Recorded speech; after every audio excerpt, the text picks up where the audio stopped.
All right, I'm going to go ahead and kick it off. I'm Matt Dillon. I'm co-CEO of Organic Trade Association, joined here today by Laura Home and Marnie Carlin on the government affairs team. And we are really excited. Organic Week is a week away. There's a lot going on in Washington, D.C. right now around the Farm Bill. Last week was an exciting week. We'll talk more about that. We're just grateful that you all are going to join us next week, not only in celebrating organic and talking about how we practice continuous improvement in our businesses and sectors, but also taking our stories to the Hill to continue to advocate for the value of organic, the opportunity it provides for farmers, businesses, and consumers. And so thank you for joining us today to do some prep and for joining us next week. As I mentioned, this recording and the slide deck will be coming out. This information that we're going to share today is also going to be on the app, some of the specific details, so you don't need to worry about taking super detailed notes on what the specific HR of the 26.3 of a bill is. Don't worry about that. It's all in your app. And also we have a Hill Visit Resource Center page that Laura's going to put in the chat, or maybe already has. And that page will continue to be updated. It's not fully complete right now, but it'll have all the information you need, all the resources you need for Hill visits. So with that, Adrian, if you can move us forward. So the agenda today is up here. We're going to talk a little bit just about Hill visits in general and how to pull off a good one. We'll go into our talking points and some of the specific asks that OTA has and that we are asking you as our members to carry for us. And then we'll have a training on the Advocacy Day app. If you've joined us before, you're probably familiar with the app, but good to go over it one more time.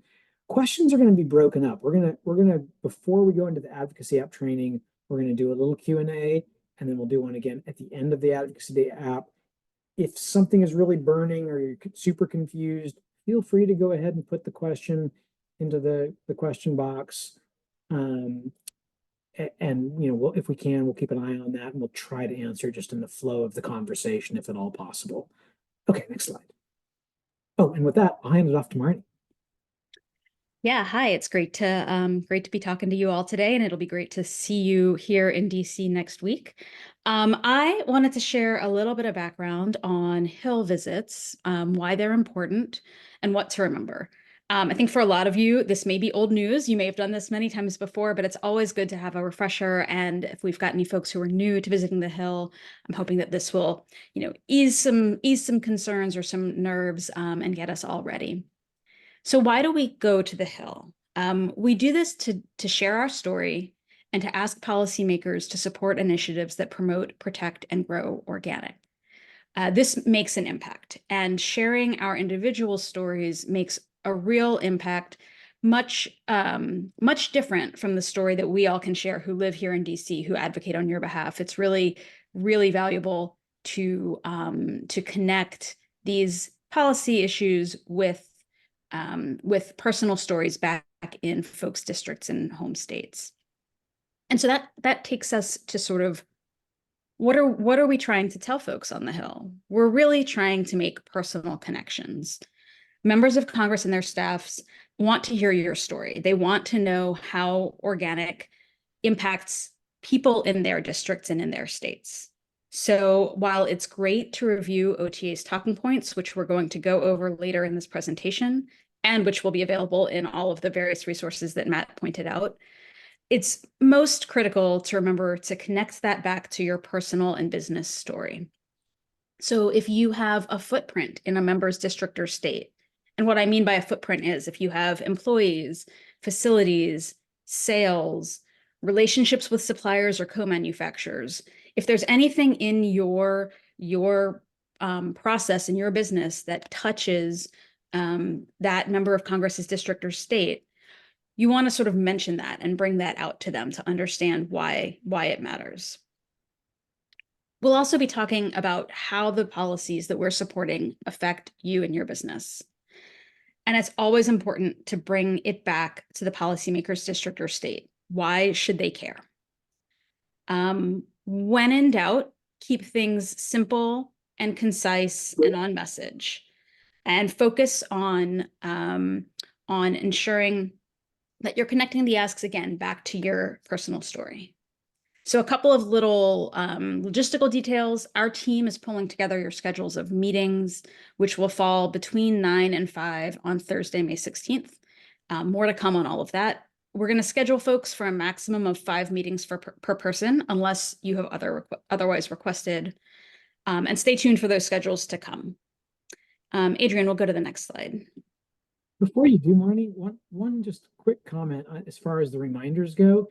Just a reminder to everybody, bring extra business cards. Sometimes you might have 3 or 4 staffers in a meeting in an office, and if you can, bring those business cards to pass out.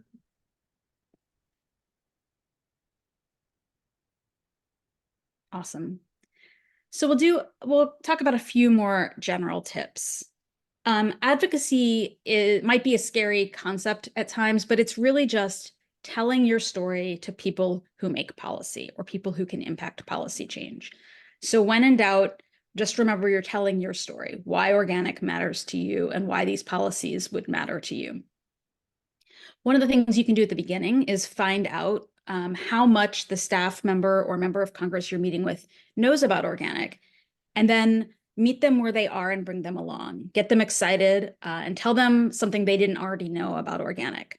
For some folks, that might be a very basic, here's what organic is. For other folks, they may be deeply engaged, and we can bring them along a little further.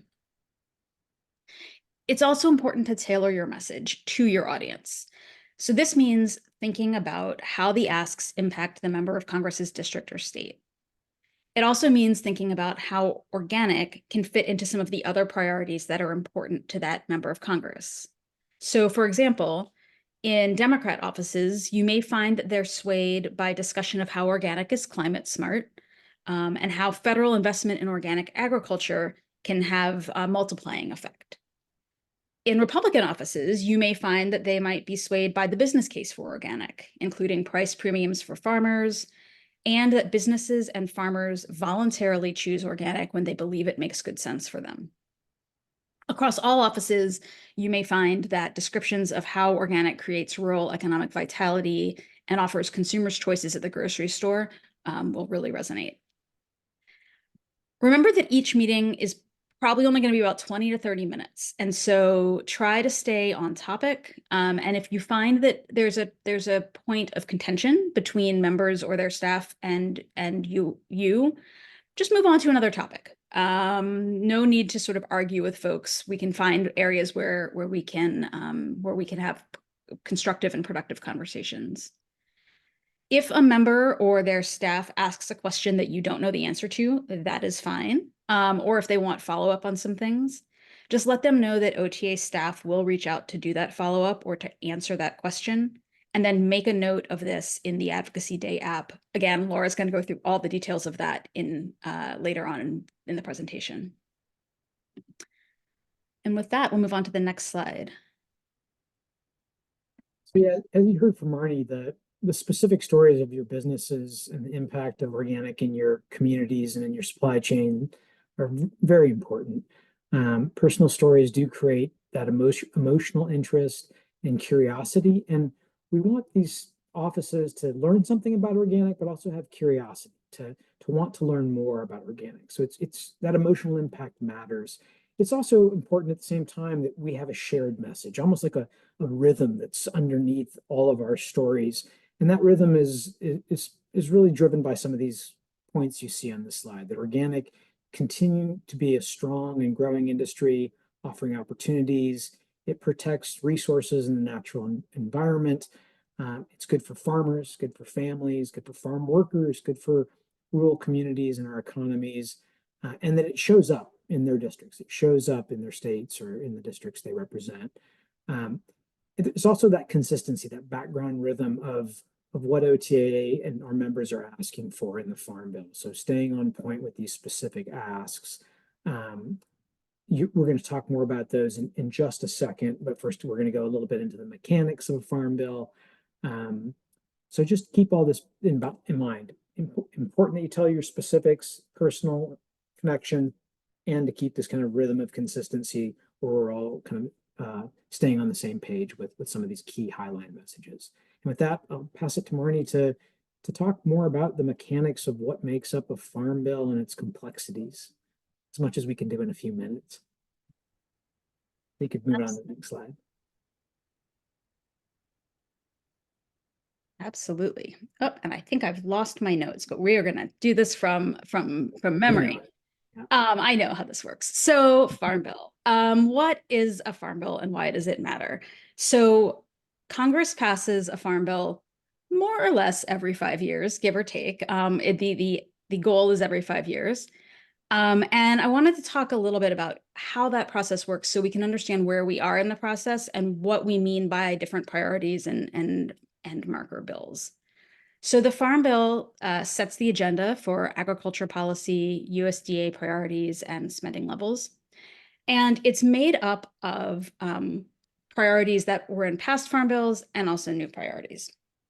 So what happens is members of Congress will identify priorities they have in the area of food and ag policy, and they'll draft what are called marker bills. And these are what that means is that they mark a spot. They sort of say, this is something we care about. We'd like to see this in the Farm Bill.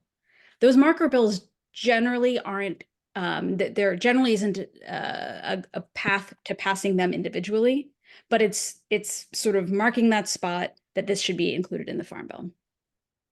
That all happens. And then the next thing that happens is the House and Senate Agriculture Committees each develop a draft Farm Bill. They do that by looking at the last Farm Bill and identifying which pieces of that they'd like to keep or carry along, and also by looking at marker bills and other priorities introduced to them by stakeholders, and see what of those they can weave into their draft Farm Bills. Once those committee bills have been developed, they move into what's called a committee markup. What that means is that the House Agriculture Committee and the Senate Agriculture Committee hold a meeting, which they call a markup, in which they consider that draft bill. They also consider amendments and changes to that draft bill. Once a Farm Bill has moved through committee in both House and Senate, then it goes to the floor of the House and the floor of the Senate. When it reaches the floor of the Senate, there's still another opportunity for more debate and additional amendments. Once a Farm Bill passes the House and a Farm Bill passes the Senate, I guess I should pause there and say, oftentimes those Farm Bills will look very different because they started out very different in the committees. And who is on the committees, what the makeup is in terms of Democrats and Republicans, it impacts what those bills might look like. So once we get a bill through the House and through the Senate, they are likely to be different. And that's where the conference committee comes in. So there is something called a conference committee. It's made up of members of the House Agriculture Committee and members of the Senate Agriculture Committee, both parties from both houses. And they come together in a conference and they try to work out the differences between the two versions of a Farm Bill. And they get to what is called the conferenced bill. That bill, now it's one bill, there aren't two different ones, has to go back to the House and the Senate to be passed, and then it goes on to the president. So I say all of that, not for you to memorize all of that arcane legislative process, but to say there's a lot of process. And so where we are currently is that both the House Agriculture Committee and the Senate Agriculture Committee have released frameworks of their bills. They haven't even released the full Farm Bill language for the House Ag Committee and the Senate Ag Committee, but they've released frameworks. And so while we are seeing movement in the Farm Bill, we also have a long way to go in the process, and a lot of opportunities for debate and for amendment. Some of the things that we see in the Farm Bill, and Matt will go into some of the details, are resources for organic market development, reforms and improvements to the rulemaking process, research and data funding, and also continued support for other programs that support organic. Matt or Laura, did I lose something there, or are we ready to go on to the next slide? No, perfect. All right, Adrienne, next slide. Thank you. So before we go into what we're going to be asking for next week, I think it's important to just take a moment and reflect on the 2018 Farm Bill. As Marnie said, that the new Farm Bill will be in part made up from wins or changes in the last Farm Bill. So we had some incredible wins in the 2018 Farm Bill. Two in particular I have to call out: Organic Research Extension Initiative, OREI, as well as the Organic Farmer and Consumer Protection Act were massive wins in 2018.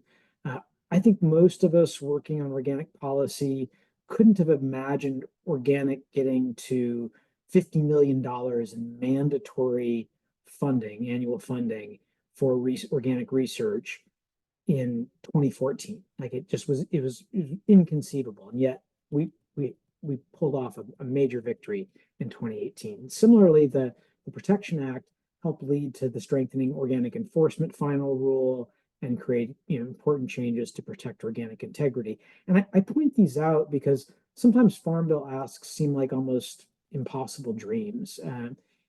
Persistence pays, right? That's why we keep going back and why sometimes we're talking about the same things over and over. That persistence moves our agenda forward, sometimes slowly and sometimes in a sudden rush, and we get some significant victory. So keep that in mind as we move into what we're going to be talking about next week. It can feel sometimes when you're leaving an office like they don't care, or did we really change anything? But it's a slow, almost like melting glacier process at times, and yet we get there, and we have, and we should be proud of the work we've done in the past as we move into this future work of laying an even stronger foundation for organic opportunities. Next slide. So last week was a really busy and exciting week. As Marnie mentioned, the House and the Senate both released new information. The House released a framework, fairly short, about 5 pages. They have identified that they're going to go into markup on May 23rd. We need to see, of course, the full text of the bill before we can make any comments about specifics and markup.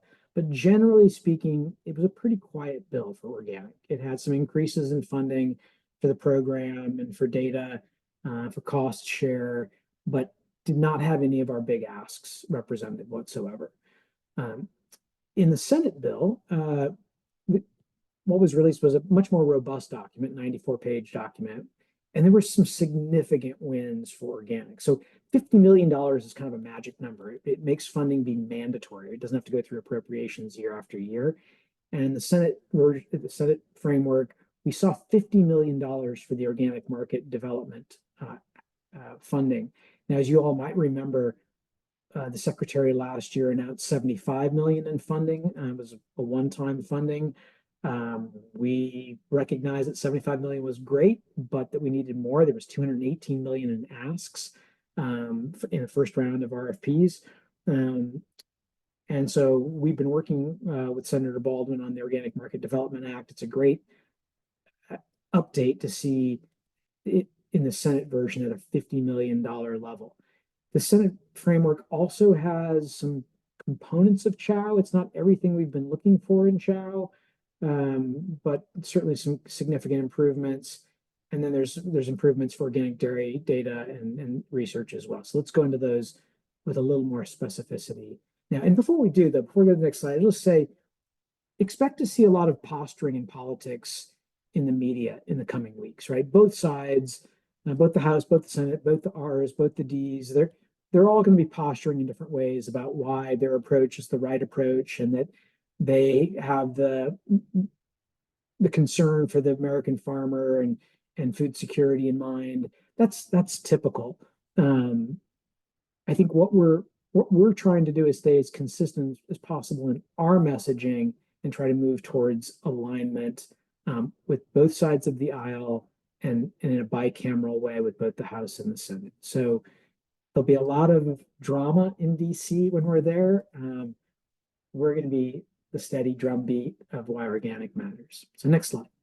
We'll get into some specifics. So Organic Market Development Act, as I mentioned some of this already, there was 218 million applications, 75 available. We're going to be going and encouraging that for any of the House offices we visit, that they co-sponsor the House version of the Organic Market Development Act. and advocate that they put it into the House version of the Farm Bill. And in the Senate, similarly, we'll be asking for co-sponsors of the Baldwin's bill, but we'll also be expressing our gratitude for what we are seeing so far in the Senate Farm Bill framework. It's a great development. So that'll be a key priority for us in almost every office that we visit next week. Next slide. Chow, we've been talking about Chow, it seems like, for I don't know how many years. Continuing to work with a very robust coalition of partners in the organic community to try to create greater consistency and a more regular cadence of regulatory updates from the program. We've made some good headway in the House and have a House bill that we'll be asking folks to co-sponsor. In the Senate, we do not yet have a Senate bill released. There's drafts moving around, but there's nothing released. What we'll be doing next week is we'll be supporting the pieces of Chow that are contained within the Rural Prosperity and Food Security Act. And the one pager on Chow, we'll talk about those specifics in detail. Again, you'll have that in your advocacy app. We're not going to go into those details today, but those will be the two asks around Chow. Next slide. And organic dairy data collection.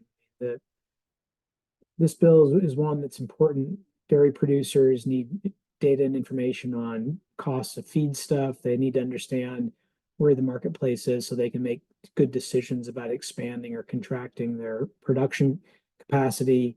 We have a bipartisan bill that is a no-cost bill that we think delivers that. In the House, again, we're asking for co-sponsorship as well as in the Senate. As mentioned, the Senate version of the Farm Bill framework does have some key components of these two bills in the framework. So expressing encouragement and gratitude for what we're seeing there and to make sure it gets into the final legislation. Marnie, Laura, anything I've forgotten on those three? Certainly, we could talk in great detail about all three, but at a high level, anything that you'd want to add? I think that's great for high level. And folks, if you have any specific questions, now would be a good time to start popping them into the Q&A, because we are going to sort of break for a sort of substantive questions in just after I think one or two more slides. Yeah, good call out. So yeah, start generating your questions, your thoughts. And with that, let's move into the next slide. I will hand it off. Oh no, there was one more I forgot on mine before I hand it off to Laura. So of course, organic research has been important. We got a great win with OREI in the 2018 Farm Bill, as I mentioned, getting up to 50 million in mandatory funding. We want to continue to expand that up to 100 million. There's the Strengthening Organic Agricultural Research Act, which OFRF has been one of the great advocates for. OTA continues to support, and we'll be asking for co-sponsorship of that. There's a Senate bill that's similar, but different, that also has increases and the kind of a laddering up for OREI, as well as requiring some improved coordination at USDA in general around research. The Senate framework that Stabenow released last week did have some mandates for improved coordination, including a coordinator. It's a non-funded position at present, but nonetheless, it'd be great to see that position exist, because it's really important that we have someone making sure that USDA is integrating and thinking about organic across all of its portfolio of research agendas. So we'll be talking about both of those things as well next week. And again, one pager with more details on that will be in your packets.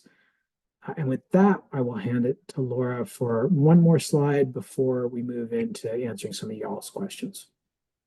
Thanks, Matt. So these are a couple topics that are more tailored to a specific audience.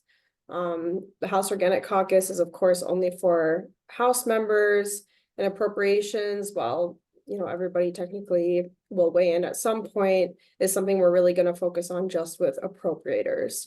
And you will see in your app whether someone is an appropriator, or of course what chamber someone is in, if it's the House or the Senate. So I'll just explain a little bit about appropriations. You heard Matt say the word mandatory many times, and that is in contrast to discretionary funding. So with the National Organic Program, for example, that funding is discretionary in the Farm Bill. So that means every year appropriators have to decide what level they want to assign to that program. So this last year, for example, the National Organic Program was authorized at $24 million, but it was only funded at 22.8 million. So every year, OTA makes an argument that each of these programs should be funded at the maximum amount of money that they could be funded at. And because there's no Farm Bill authorizing the National Organic Program for the year 2025, and listing that number, it's hard for us to predict exactly what that max number is for the National Organic Program. But the argument we've made is if the new Farm Bill carried over the tradition of a 10% maximum authorization level for the National Organic Program every year, that number would be 29 million now. So just negotiating 101, we're going to try to push for the biggest number we can get, and we'll probably land a little bit south of there. So it's important for you to check your app and see what arguments you need to be making to each office. And then you can refer to our appropriations one pager on that has some really good explanations on why we're requesting these funding levels and what those programs do. And you can see that these programs largely track with our Farm Bill priorities. The Market Development Grant Program, for example, asking for 25 million there. We recently saw a Senate letter to the appropriators really advocating for that amount, and we had 12 senators sign on to that letter, largely thanks to the advocacy efforts of our members. So happy to take any questions about the appropriations process. And then just quickly, the House Organic Caucus, it's a bipartisan community of Congress members that get together to learn about organic and support organic. We have a couple resources that I will link to that show who is in the House Organic Caucus. And we also have a resource that shows the top 50 organic districts and who is in the House Organic Caucus and who is not. And you'll find that there's a lot of Republicans who represent the vast majority of organic producers that are actually not in the House Organic Caucus. So it is important to make an argument to those folks that they should join the caucus. It's a way for us to cultivate organic champions. And I will put that information in the chat. Did I miss anything there, Matt or Marnie? No, that's great. And we've got some good questions coming through. So let's jump into those. Start with Candy's. Are we only going to offices of senators and House members that are currently supporting these different bills? No, we'll visit a wide array of offices, both House and Senate offices that are on Ag Committee, but also are involved in appropriations or otherwise have influence in this process. And so it'll be much broader than just those drafting legislation in the Ag committees. Sandy, boy, you asked the hard question, Sandy. What does success look like in these visits? I mean, success is somewhat qualitative more than quantitative. I mean, a quantitative win would be someone expressing interest in their boss joining the House Organic Caucus, for example, or saying, yes, we've been looking at this legislation, we're going to sign on, giving some indication that they are supportive very specifically of the asks that we have for the Farm Bill. Generally speaking, offices play it safe, whether staffer or the congressional representative themselves. They listen, they ask questions, they express interest, but they're not necessarily likely going to give you the ticket to the ride you want. And so qualitatively, what we're looking for is relationship building, right? This is slow relationship building, trust and interest and curiosity in what organic offers for farmers, for consumers, and for the well-being of our planet and future generations. That is an underlying aspect of every visit we have, whether it's during organic week or any other time of the year. It's always about that building interest, curiosity, a more dynamic relationship. And so really think of your stories in that way and in these conversations in that way. Do not get dejected if you're not getting a gold star to take home and say, oh yeah, we're supporting your legislation. You're not likely to hear it, but you could hear it.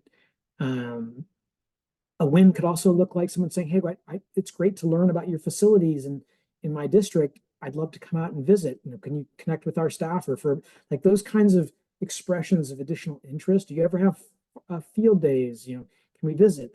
That's also a great win.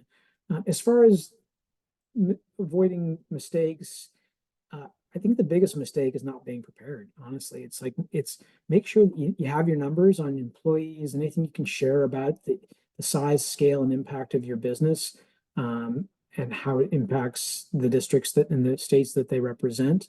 I think the other easy mistake is if you get someone who's a bit wants to get into conflict. I've had it very few times where offices want to get into conflict with us, is taking the bait. That's a mistake that none of us should make. We just can't take the bait. We just have to say, appreciate your perspective, and I can have OTA staff get back to you for more in-depth discussion. And you pivot back to what we're there to talk about. So if anything does feel that way, your team leader should be experienced in that. We have some great team leaders who've done this before, and they should be able to pivot the meeting if that were to occur.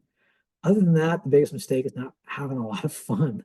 It's exciting to get in there and talk our talk and have these conversations. And I just encourage you to see it that way. It's important work. There's an urgency to it, but this should be about us also feeling passionate and positive about our stories, our sector.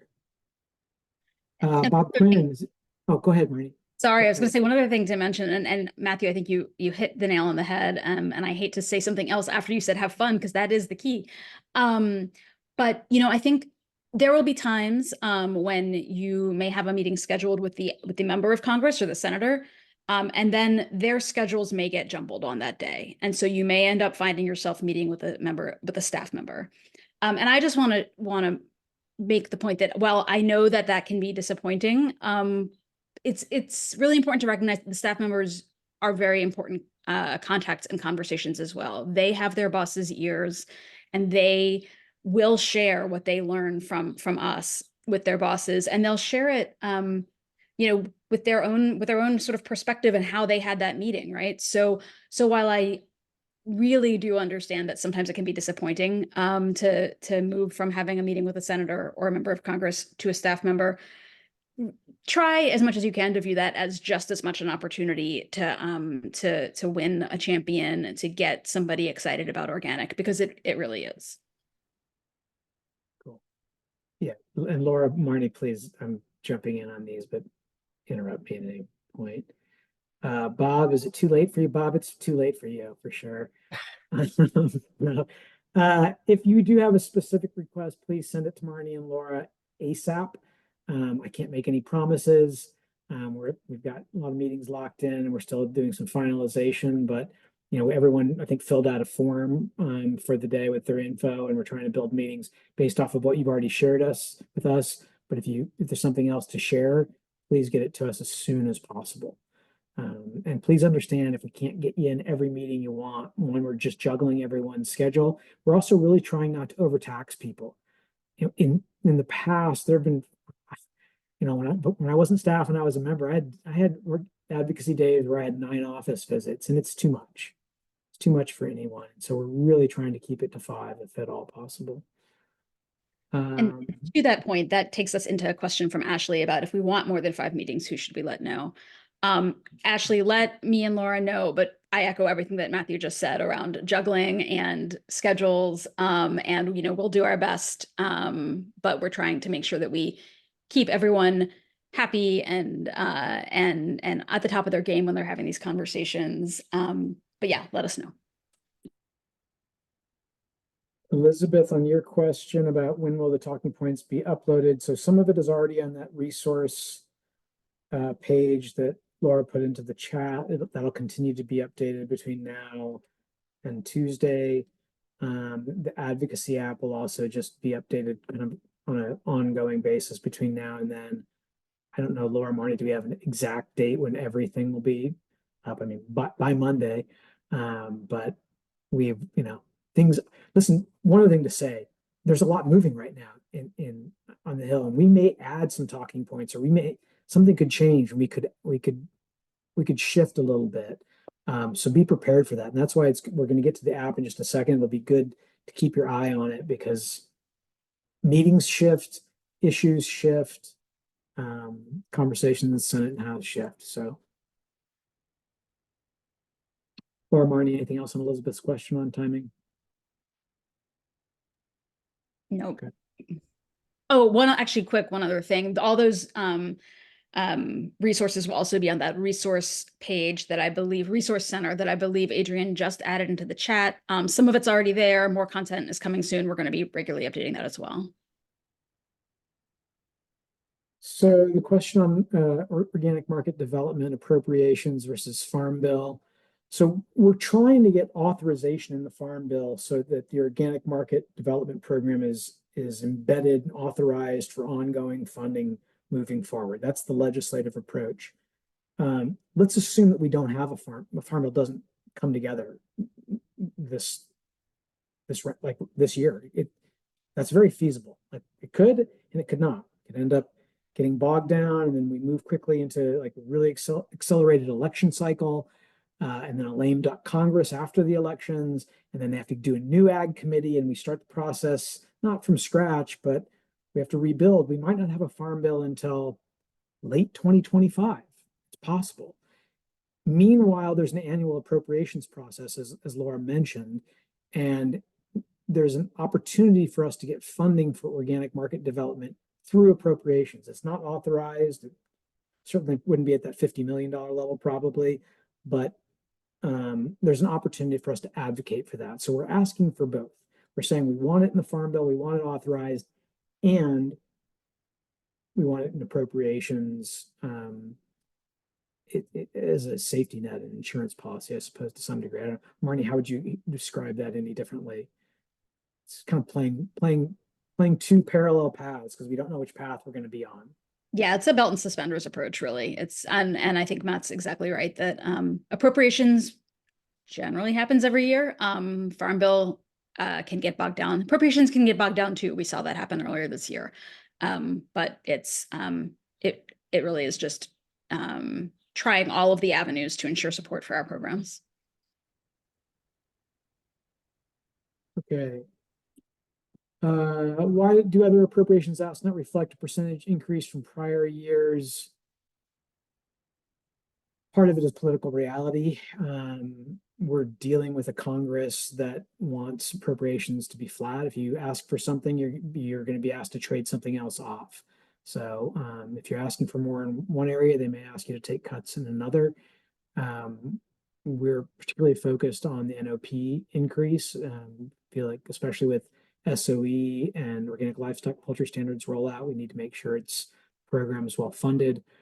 OREI has continued to go up year after year to get to the 50 million plus. So that has been an increase over the last 4 years. And then OMDG would be brand new money. So that is also a new ask. That means we're not asking, I think actually, Organic Transition Research Program, Laura, remind me, last cycle we didn't get that full amount. So it is an increase, isn't that correct? Your ORG funding last cycle was funded at 7.5, which is the same amount it was funded at their previous year.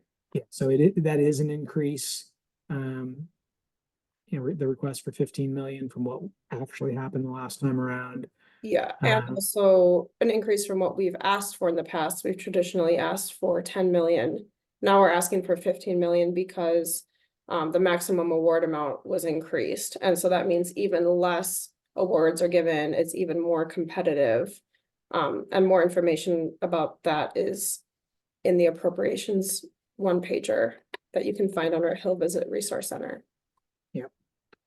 Sarah, just real quick on yours, since I just saw it come up, we're going to go into the app in just a moment. As soon as we finish the last couple questions here, that will be done. Well, we're going to go into like how you do that and how to navigate it. That's coming up right next. It'll just take a few minutes.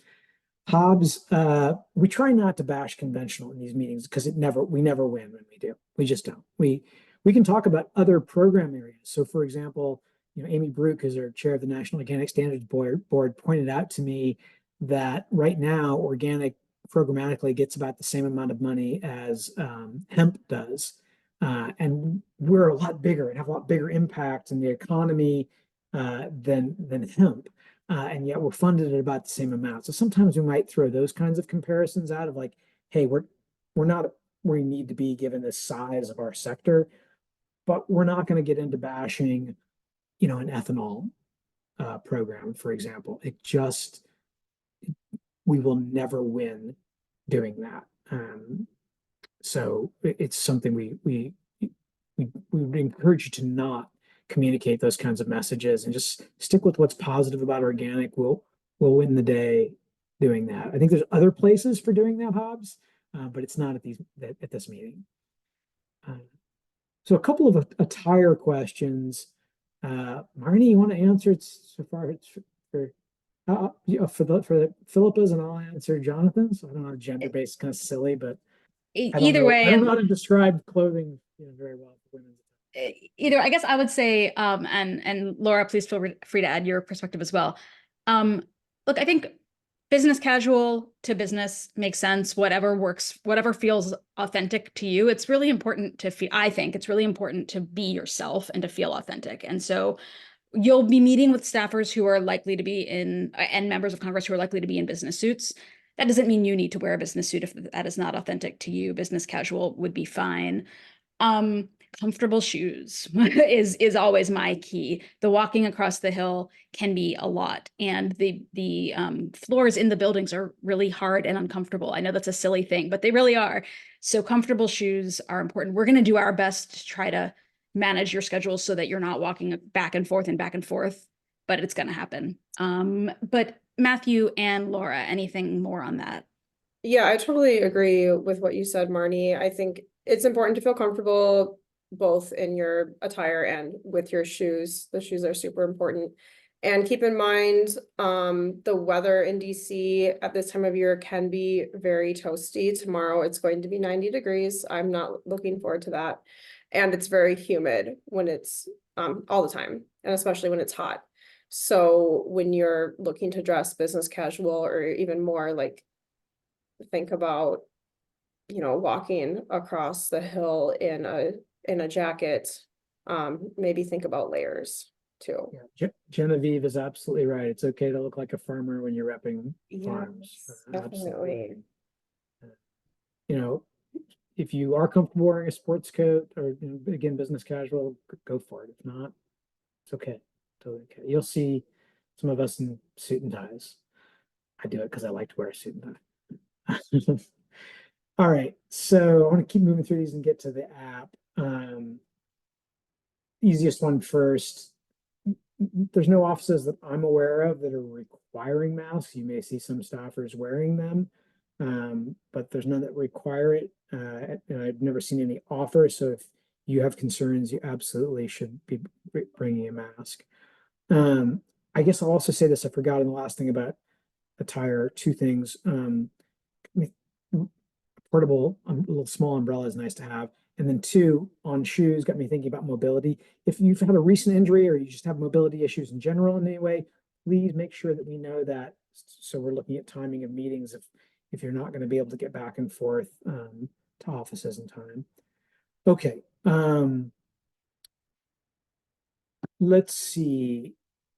I'm going to do security and then the last one is the hardest in some ways.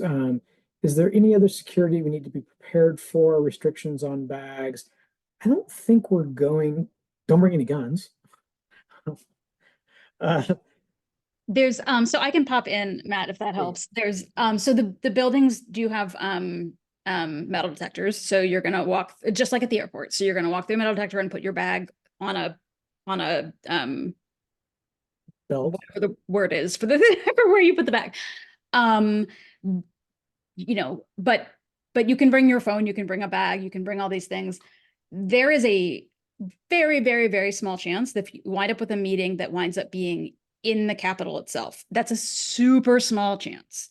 Then there will be additional security. You'll have to leave your phone. We will work to navigate that if that comes up. But I would not worry about that at this point.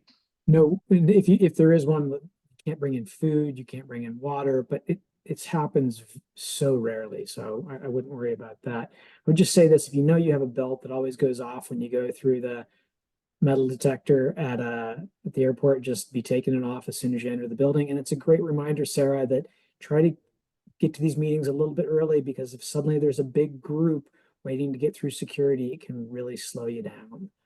Give yourself time. One of the good things is that once you're through security, at least on different sides of the hill, you'll be able to go from meeting to meeting inside security. So that will help. But yes. Beth, as far as regenerative in terms of policy, there's not a lot being discussed in this farm bill specific to, language around regenerative. There's climate smart programs, conservation programs. We've been advocating, and the Stabenow Senate bill has like provisions to make sure organic is well represented in any expansion of conservation programs, climate smart programs, that we have a path into those opportunities. I would not expect regenerative to necessarily be a topic, and I'm not sure it's one we need to get into, because each office is going to have their own take on it. If regenerative is important to your brand in terms of like you see organic, or you as part of the regenerative solution, or your brand is regenerative and organic, I think it's fine to mention that in your short intro, but it's not a key talking point in terms of policy at present. Talking about the positive impact that organic can have in terms of natural resources, in terms of biodiversity, in terms of water quality, in terms of soil health, that can all be part of your talking points, absolutely. Angela, yep, good advice. Yes, Ryan, we're going to get to the app right now. I think it's important we have enough time to get there. Mike, on restricted entry points, generally speaking, last time we were there, like more different than COVID. Most of the entry points were open, but sometimes they get closed for different reasons that we can't predict. So again, it's just one of the reasons to give yourself a little extra time, just in case you go to an entry point and it's closed and you have to go around to the other side of the building.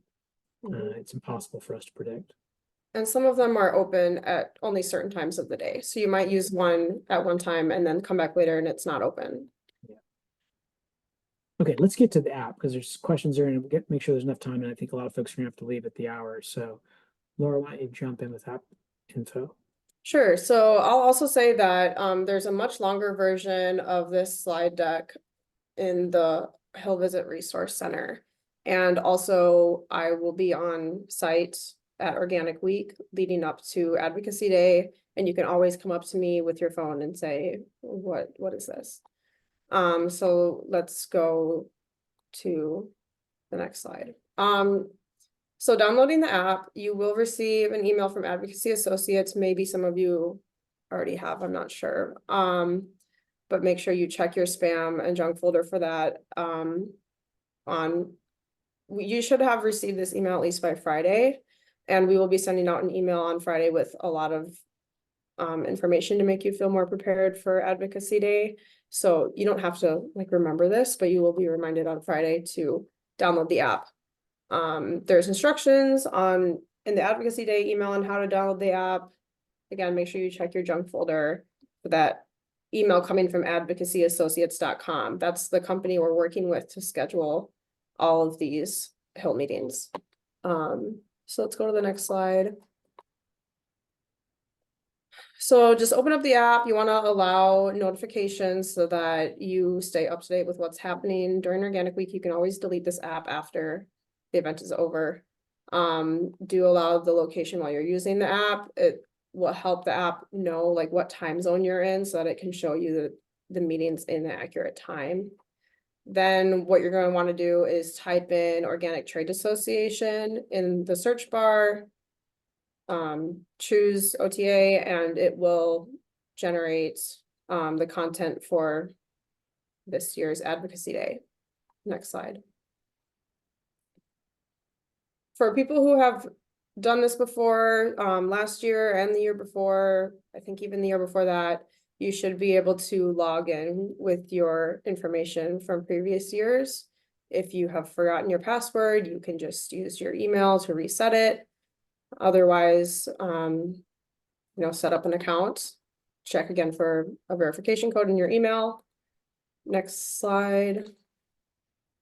And once you're in the app, you're going to see your main schedule page. It will show all your confirmed meetings in your current location's time zone. It'll show your pending meetings with TBD times. And it will show if you are leading any of those meetings. And then you can tap into the meeting to learn more and see the custom talking points for those meetings. It's really important for you to know if you are leading any meetings, and we will also, I'll send you an email if you are leading meetings, because we're going to have a special meeting at Organic Week to make sure that everybody who is leading the meeting understands their role, understands key talking points that might come up, and also receives a packet to hand over to the staffer or the member of Congress. So keep an eye out for that information. Next slide, please.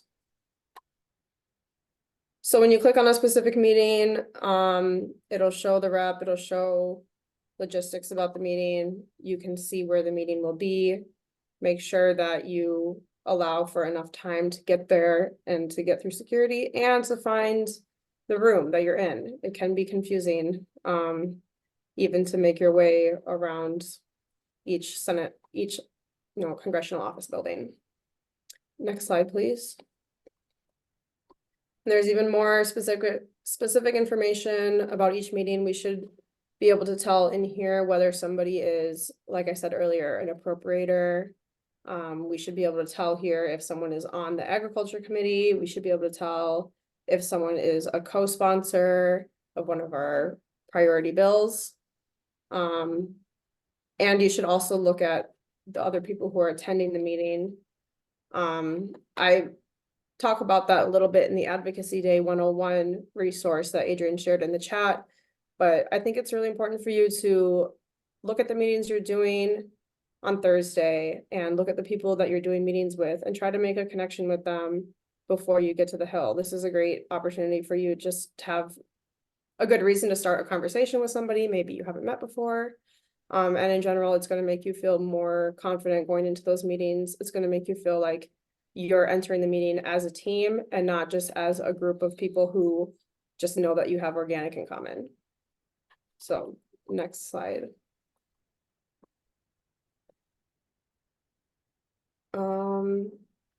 So there's going to be an opportunity to fill out a meeting report. This is only super important for team leaders, but if you want to fill out a form, you certainly could. I've always encouraged more information for us. It's a great thing for everybody to send a thank you email, and that will be pre-populated, so you don't even have to draft it. You just have to push a few buttons. Make sure you check to say that you actually attended the meeting so that we know who we can reach out to. And again, there's a place there to check if the member of Congress attended. And this is mostly important for the team leader to complete, but support from the team is good too. All right, next slide. So this tab gives you more information about each of the legislators. It might be good to understand where they're coming from so you can tailor your message to appeal to them the most. This might give you an idea of if this person could be an ally or is an ally, could be a potential ally, or what other committee assignments that they're on that might be relevant. So for example, somebody, might not be on an organic committee, but they might be on like a water committee or conservation in general or natural resources or even education, and find a way to make that connection back to organic. Next slide. This is just other things you can find in the app. You should be able to use the directory to look up attendees. That's a good point to make is if you can edit your information to include your cell phone number, that would be very helpful. If you look in like your profile and your information lists like your office phone, it's going to be tough for people to contact you day of if they need to. So try to make sure that you are reachable. I think email addresses are also contained there. So keep an eye on your email throughout the day in case your team members are trying to contact you. There's also the team leader survey, which I kind of talked about before, but we want to make sure that each of those are filled out. And it doesn't have to be the team leader, and maybe the team leader even delegates that task at times because maybe a team leader has quite a lot of meetings to lead in the day, and we should be willing to step in and support each other. Next slide.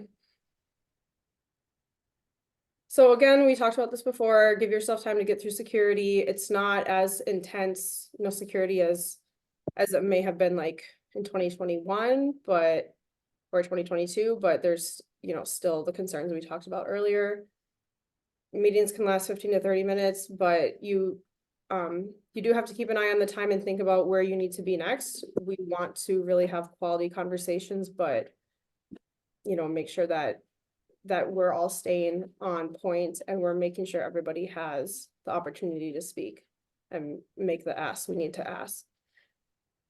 Again, any changes to your schedule could be sent through push notifications, also could be an email, could be a text. So while you're not sitting in a meeting, make sure you keep your eye on your phone throughout the day.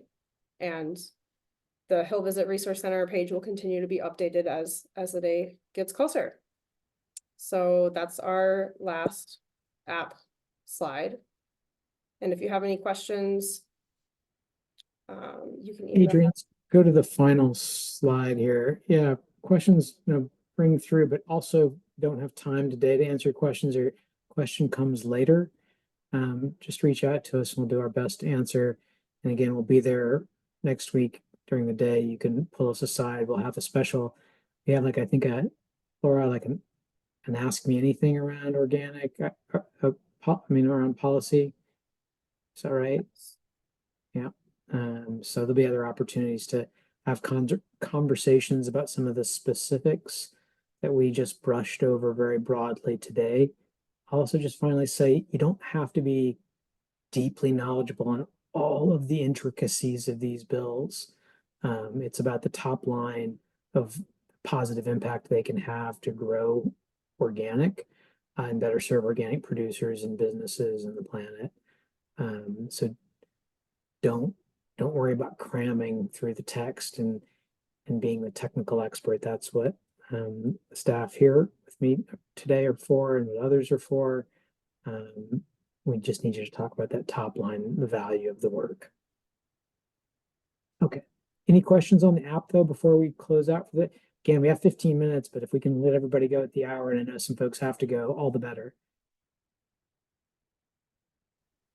All right, I don't see the app. The app is not too scary.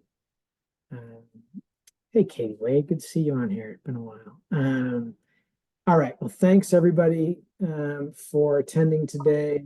And get this recording and additional information. You should have all the info you need, but if for some reason you can't find what you need, please do reach out to us.